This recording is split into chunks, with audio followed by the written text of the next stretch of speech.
welcome back to the Busy Brain Podcast. I'm your host, Reese Lamb, and today we're going to be talking about navigating success, what it kind of looks like, and what it looks like with mental health and the struggle that we kind of go through in our day-to-day life, and how that impacts us, how that helps us, how that really helps us build on our rights and our wrongs throughout our careers, our schooling, our everything, the whole 9 yards. So I got a message in my Dropbox that I think I should share some of it with you guys. So I have this what's it called? What are these things called? My little handy dandy booklet, so that I can keep a little bit more on track, because I'm not good at it, and I'd really like to start getting to your points and answering these messages that I've received, and as much as I have touched on topics I have gotten in Dropbox, I really want to touch on the point proof in the comment of what I have to say. So the message is, could I request you talk about how you navigate school and your future career with mental illness? What career do you want to do, and how do you think mental illness will affect it? I find it so hard to do well in university with my mental illness. This is honestly a very loaded question and message, because there's a bunch of things that I'm going to answer in this. So I think the most important thing out of this whole question is realizing that your mental illness doesn't affect your career in a negative way. And when I say that your mental illness doesn't affect your career in a negative way, I say that in the sense of your struggles are strengths. Whether it is ADHD, whether it is a personality disorder, whether it's OCD, any of these disorders, conditions, illnesses that you struggle with have positives to it. Everything has a positive to it. Whether you can see the bigger picture at the end of the day, everything happens for a reason. So obviously I can't talk on anyone else's behalf and in disorders that I don't struggle with behalf. And that's why I'm obviously have been talking about it, and I'm going to be introducing guests, because I'd love for you all to see how much that everybody has built their success even off their mental illness alone, and how they've taken their own struggles per se and turned them into their strengths and turned them into a blessing in disguise. Because as much as I look back to when I was younger, and I'd say starting at 12 years old, I've been a perfectionist, but I never was a perfectionist. I focused so much on all these little things that needed to be in line, when in reality people would look at a perfectionist their room is spotless, their grades are perfect, they make sure everything's in line in the kitchen and all the cups are in the right order, or they're turning light on and off, or they're picking up there's so many different things that people could kind of look at perfectionism. I used my perfectionism against myself, and I used that in the sense of I thought nothing was good enough, and I wasn't good enough, and everything that I did and do isn't good enough. And I obviously wish I could come on here and say that that's something that I've gotten over, and I completely am over that, and it's so easy, it's not. And I'm here, and I have my moments, and it definitely isn't the easiest thing coming off a work day and sitting at home and recording a podcast episode while your friends are doing other things. So it's not easy to pick the battle, not the battle, it's the wrong word. It's not easy to be so determined to a goal, as much as things matter to you. As someone who's young, and I really do prioritize this work that I'm doing, and I love working, so I work a lot, and I work 7 shifts a week. And as much as I enjoy doing all of that stuff, it doesn't mean that I'm necessarily better than the next person, or like it doesn't mean that like I do more than the next person. Like, that's not true. And that's something that like it took me a really long time to see, and it took me a really long time to come to terms with the fact that like I don't need to do anything to be perfect, and I don't need to go and I don't need to work all these shifts and I don't need to work all these jobs to feel good enough about myself. And you go through these cycles in life of like these ups and downs of obviously where you see yourself in the future, and you are at different points. So you can go to these low lows and you can go to these high highs, and at that low, your future could look different to what your future could look like at your high. And I don't mean that in the sense like everything changes in both those moments. I mean that in the sense of it looks different. Like when I'm in bed and I can't move and I can't get out of bed, and I feel like a lot of this like podcast, like I come on and like I make it seem as though I've done it and I've handled my mental health. Like, no, this is a lifelong thing for me. Like, I still like have had my days and like recently been in bed and like not been able to do anything and not been able to get myself to the gym and not been able to even eat anything. Like, things are like, this is a struggle. So again, I just like wanted to preface that like I'm not coming on here and like saying that everything I'm saying is like perfect. Like, I don't know. Like, I'm living my first, like, this is the first time I'm living too, and like this is the first time I'm 20 years old too, and this is the first time that I'm doing this too. So when you're at this low in life and you're at this high in life, things look different. And when you're in bed and you're upset and things suck, you don't necessarily believe that like you can reach these goals that like you believe you can when you're at this high. But for me, at least, I look at it like at the end of the day, my goal is the same.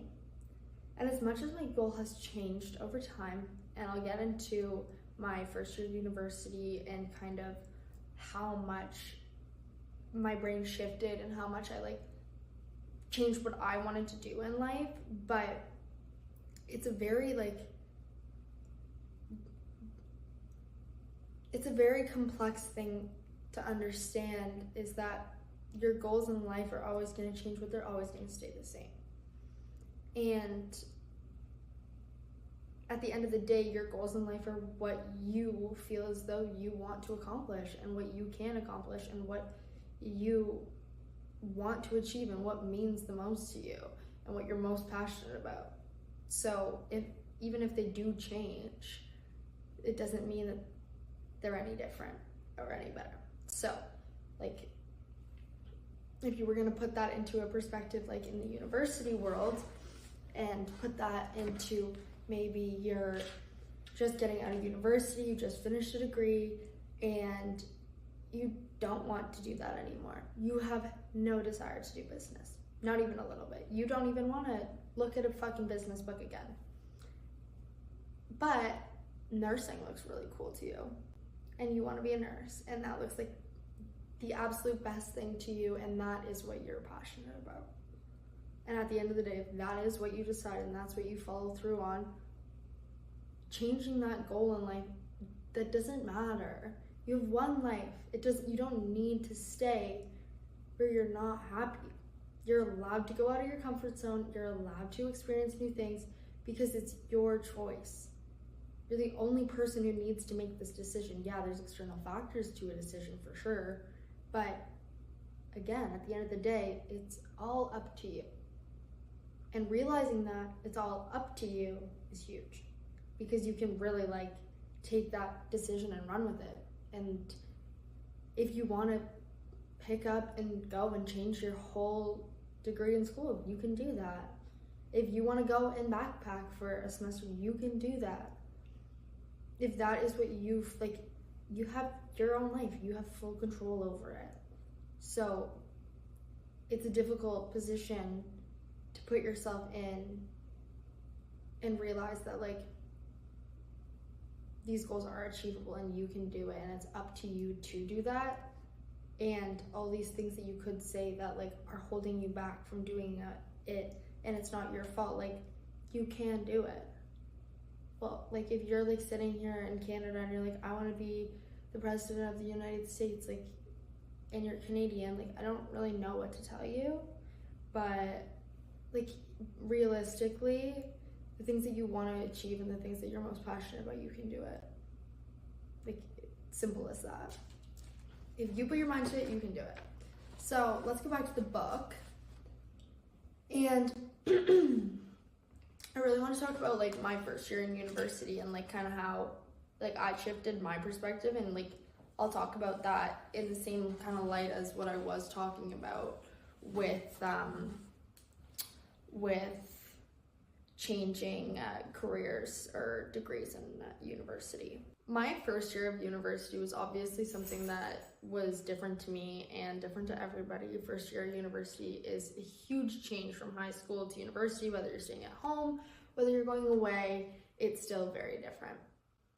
And in my first year of university, I had so many decisions to make, and it was because of my mental health at the time. Actually, I was struggling so much that I didn't think that I could go away for school, which is what I always wanted to do. Like if you ask anyone close to me, I always wanted to go away for school. There was no chance I was staying in where I was from. Like there's no shot I wanted to go away for school.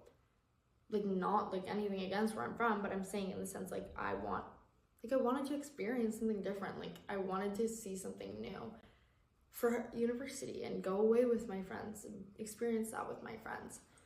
But in high school, it's obviously a very daunting thing when your teachers throw in your face that like you need to pick what you want to apply for university. And in grade 10, you need to pick your courses for grade 11 and 12 that you need to take in order to get into like certain university degrees. Like think of it, like how, I don't know, I think you're like maybe 15, 16 in grade 10. Like you're very young to be picking what you want to do for the rest of your life. Like how would you know that at that point in time? Some people do, some people don't, and it's not a bad thing to not know, and it's not a bad thing to not ever really know. Like it's your life, again, like it's your life, you get to pick this stuff. But if you're stressing over like what you want to do and all this stuff, like there's clearly something that you want to do and you just can't necessarily see it. So when I say that, I mean in my first year I went into this university in my hometown because I had to. Like there was absolutely nothing I could have done. I could not have gone away for school. My mental health was not in the right state. I was not okay, and I needed to be close enough to my family that my support system was nearby, and I felt as though, oh, my dog is so loud. I felt as though I was safe and in my own environment. And so I thought, because I'm staying home, I'm gonna stay home from school, like all, like in total, and stay like at my house. And all of my friends went off to university, every single one of them. And I was so, I don't know, I just like felt so lost. Like I was alone, but I was home. It was really weird. While all my friends were going away, and some of them were going off to schools that I wasn't going to go to, some of them were going to schools that I was going to. I was originally going to a school in a different province, and I was so excited, and I loved the school, so I had thought I had loved the school, I had loved the program, it was everything I had wanted, because that's what I'd been telling myself all of high school. Like I wanted to go away, I wanted to go to school with my friends, and I wanted to live this lifestyle. And as much as like that was what I wanted, it wasn't what I could have. And because of that, that was because of my struggle and how I saw life and like how I personally dealt with things. And I just couldn't do it. I just couldn't go. So I stayed home, and then I ended up realizing staying home was not going to work, and I was going to meet absolutely no one, and it was way too daunting, and it was just It was too scary. But I decided to make the jump to go and live in residence.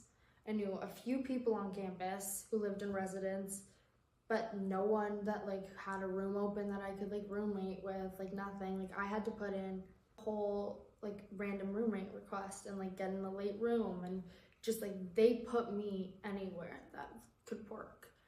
And it turned out to be the best decision that I'd ever made, because I won't get into like that whole, like the story is so long and it's so good, but it's so long. But my roommates that I met and I had in my first year of university changed my life, and will forever have changed the way I think and the way that I act and everything. Like they were just such different people that I don't know, it's just like they really made me look at life in a different light in such a good way, and I love them so much. And they're both international students, and it was just such a surreal experience to like have randomly been paired with the two of them, and just also been in this like, I don't know, it was crazy. It was really good. But there was obviously ups and downs to that. I changed rooms, like, but it was always the same girls. Like it was a whole thing, but it was also the most amazing thing ever. And that always has changed the way I think in the sense of the word perspective. And I got that from my roommate at the time. Her name was Maria, and I fucking love you, Maria. You are my favorite person still. And I just realized that I wanted to stay home. And not because I didn't want to go away to school and didn't want to go and experience that, and home was comfortable and all this stuff. Like home was actually more uncomfortable than going away to me, because I would have had someone to transfer with who I was really close with and still am close with, like, and I would have been I had a roommate at this school. Like it would have worked so perfectly. But at the end of the day, I realized that I didn't want to teach. And that was what I had originally had as my degree at that school, and that was just not something that I saw in my future. Like I never saw myself teaching in high school, and that was just not something I wanted to do. And so I was thinking, like, why would I go and do this when I'm in a program and I have a life that I love right now? Like, why would I change that? Because that was always the plan. It doesn't need to be the plan anymore. Things can change. And I decided not to go, and everyone respected my decision, because at the end of the day, it's your decision. It doesn't matter, like it genuinely does not matter what they have to say. It's your decision. So I made that decision. I'm so happy with it, because now I get to stay in the town that I'm in, which is Ottawa, and I get to stay in Ottawa, and the co-op opportunities in Ottawa are a lot better than the school that I was gonna go to. And like there's so many different points that like I could make on that, but I just picked that for my own benefit for the long run and for the moment in time. Like it was the right decision to make, and things can change and things are allowed to change. And my mental illness in that case was a blessing in disguise, and I didn't see the bigger picture when all my friends went away to school and I was fucking depressed as shit and upset and in my bed crying and literally had no idea what to do. But I did it. I'm fine. I have great friends. I have this amazing perspective, and it's all because of all of those changes and all of those steps that I had to make and those decisions I had to make. Let's talk. Okay, how will my mental illnesses affect my future career, etc.? They won't, because they're my strengths. And like I've known that, and like I've realized that, and I've come to that term, and I've come to that like realization that there's nothing that you can take away from me in that point in time. Like I have so much willpower, strength, and on top of that, such a different perspective.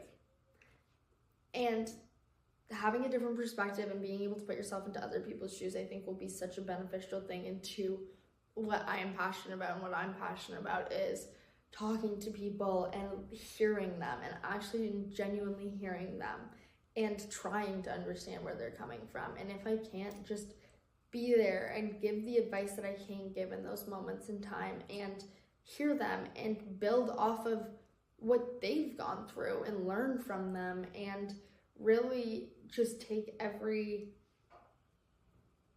experience and every conversation, every struggle, every downfall, everything as a lesson, and to use it as a building block. And if you use that, you can keep going and keep getting to this higher point in life and just keep building and keep growing. And if you want to take something away, you can. And realizing that it's not that, like, take it as it is. It's not that crazy. If you take it like one moment at a time and stay in the present, you make that decision as it goes. Okay, I don't know if I even preface this, but I study psychology in school with a minor in neuroscience. I've said this in other episodes, but I personally still I don't know what I want to do with my future. I want to study psychology and I want to study people and I want to learn all of the ins and outs of it from the psychology perspective and the studying aspect of it all, rather than actually dealing with it and seeing all different types of perspectives. I think that would really benefit my future. What future, I don't know, but I'm taking it one day at a time. Like I said, I'm really trying to just kind of stay in the present moment, and I think that's all I can really do, or else I'm gonna get way too worked up about everything. So I'm gonna touch on some more things that I wrote down because I get really sidetracked really easily. So, okay, so in the message it says she or he, no. Okay, in the messages say, in the Dropbox message, they say that it is very hard for them to navigate university with their mental illness. So obviously, I don't know the mental illness at hand. I'm, again, not a psychologist and I'm not a professional. This is very solely from personal experience, perspective, again, yada, yada, yada. I say this every episode. But I think you need to learn yourself. And learning yourself is the best thing that you can do, because if you learn yourself, you can also realize what you can and can't do. And for me, I've learned that I struggle with a full course load and I can't do all my course at the same time, and I need to have a job on top of that because I just don't feel good if I don't work and do school at the same time, which is totally fine, but I can't do it all. I can't do 5 courses and have a job and work twice a week. That doesn't work for me. So I need to reduce my course load. Does it mean that I ace all my courses? Fucking, absolutely not. My ADHD is awful, off the charts. I'm still trying to figure out my medication, to figure out school and all that jazz. But, it's day by day, and I take it every step at a time. And at the end of the day, who fucking cares if it takes me 10 years to finish my degree, or if it takes me 3 years to finish it? I don't care. It doesn't matter.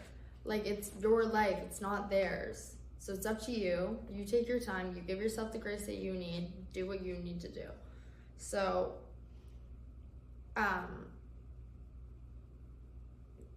yeah, honestly, I think understanding that your struggles are strengths, and that no matter what throughout this journey and through your future career and through school and through everything, you can really just look at it in a positive light and look at it this isn't something you struggle with. This is something you are blessed with, in a sense. And I'm not saying that we don't have our faults and we don't have our moments, and we all do, and fuck, God forbid we hear about it again and you need to tell us again. We're well aware, we're more self-aware than you are. And I say that in the sense of people who think mental health and mental illness doesn't happen or doesn't exist or anything. People who struggle on this level and have these conditions, in some conditions like this, or they're more self-aware than you will think. From a young age to an old age, I don't know. We are so self-aware. We know what's going on. We know our strengths. We know our weaknesses. We can really look into them. We're going to have to dive into them to figure ourselves out, to figure out how to succeed. We have to do that. The average person doesn't necessarily need to do that. They can. And when they do that, they can succeed even more. But we have to a lot of the time. Well, I fucking have to. I need to look deep into every little thing to fully benefit my future. What future? Again, I don't know. But I'm confident that it's something good. And the only reason I can say that is because I take it step by step at a time. And I'm self-aware. I'm aware of my surroundings. I know what's going on. We always, we know what's going on. Yes, we make mistakes. Yes, I don't know every single thing in the world. Oh my God, God, Jesus, spare me. I'm saying you have these times in life where you're allowed to benefit off of your struggles. And that's because we're aware of our struggle. And you can't benefit and thrive and really kind of fixate on something and fix something that you don't know and you're not aware of. You can't fix the way you think. You can't fix the way you handle situations. You can't fix the way you do things in a day-to-day. You can't learn how to study. You can't do all of these tasks. You can't learn if you're not aware of why you're not learning in the first place. You can't go do a job that you're not capable of doing for understanding why you're not capable of doing it and starting from 0. You can't start from 5. And so if you really pick it apart and realize that being aware of yourself and being aware of everything is amazing and it's good, but you also need to remember that we are more aware than everyone else. And that becomes frustrating and it becomes exhausting, and there's so many things to it, and I'm going to touch on that in a different episode. But understanding that throughout this struggle to success, it's not a struggle to success, it's how your struggle made your success, and how the way you fully think about yourself matters so much, and the way that you believe in what you can accomplish matters so much. And remembering that the people that don't like you and that don't support what you're doing and don't agree with what you're doing or don't believe in what you're doing doesn't matter. Because at the end of the day, for me at least, mine are watching my podcast. It's like there's nothing I can say nor do. Watch it or don't. That's not the reason why I create this stuff. And I'm aware enough about that. And I think that we can all really take this day by day, stay in the present moment, and build off of our weaknesses and our strengths to succeed. So that is this week's episode, guys, and thanks for tuning in. If you would like, you are more than welcome to leave a message in my Dropbox, which is in the link in my bio, whether you're watching this on YouTube or Spotify. If there's anything that you would like to leave, please leave it. Subscribe, turn your notifications on, follow if you're on podcasts, Spotify. Well, that's that, guys.